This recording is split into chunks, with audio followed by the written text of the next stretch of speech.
Global star Ram Charan RRR తో pan India star అయ్యాడు. World wide గా గుర్తింపు దక్కించుకున్నాడు. ఇప్పుడు గేమ్ చేంజర్ తో పాటు బుచ్చిబాబు మూవీ సుకుమార్ సినిమాకు రెడీ అయ్యాడు. అంతా బానే ప్లాన్ చేసుకుంటున్నాడు. మధ్యలో అనుకోకుండా బాలీవుడ్ డైరెక్టర్ సంజయ్ లీలా బన్సాలి నుంచి కబురొచ్చింది. ఇద్దరూ కలిసి ఓ సినిమా కోసం చర్చల వరకు జర్నీ కొనసాగింది. కట్ చేస్తే తర్వాత సీన్ లోకి తారక్ వచ్చాడు.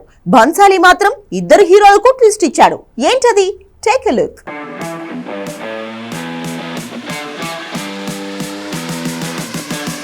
రామ్ చరణ్ గ్లోబల్ స్టార్గా మారకముందు హిందీలో జంజీర్ రీమేక్ చేశాడు. అప్పుడు కామెంట్ చేసిన హిందీ జనమే RRRలో రామ్ పాత్రకు జై శ్రీరామ్ అన్నారు. అంతగా ఫోకస్ అయిన చరణ్కి ఆ మధ్య బాలీవుడ్ క్లాసిక్ డైరెక్టర్ సంజయ్ లీలా బన్సాలి నుంచి కబురొచ్చింది. కథా చర్చలు జరిగాయని ప్రచారం కూడా జరిగింది. కానీ ప్రాజెక్ట్ ఫైనల్ కాలేదు. ఇంతలో మ్యాన్ ఆఫ్ ద మాసెస్ ఎన్టీఆర్తో కూడా సంజయ్ లీలా బన్సాలి మొన్న గోవాలో కలిశాడని తెలుస్తోంది. అక్కడ జరిగింది కూడా కథా చర్చలే అంటున్నారు. బాలీవుడ్కి రాజమౌళి లాంటి డైరెక్టర్ సంజయ్ లీలా బన్సాలి. అలాంటి తనతో మూవీ అంటే ఎవరి ఫేట్ అయినా మారుతుంది. అందుకే చెర్రీ తారక్ బన్సాలి కబురు కోసం వెయిట్ చేస్తున్నారు.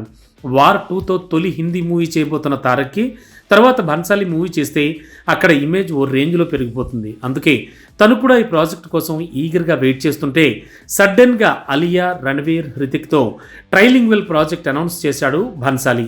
అది అయ్యాకనే చెర్రీతో లేదంటే తారక్తో బన్సాలి మూవీ ఉండొచ్చని సమాచారం.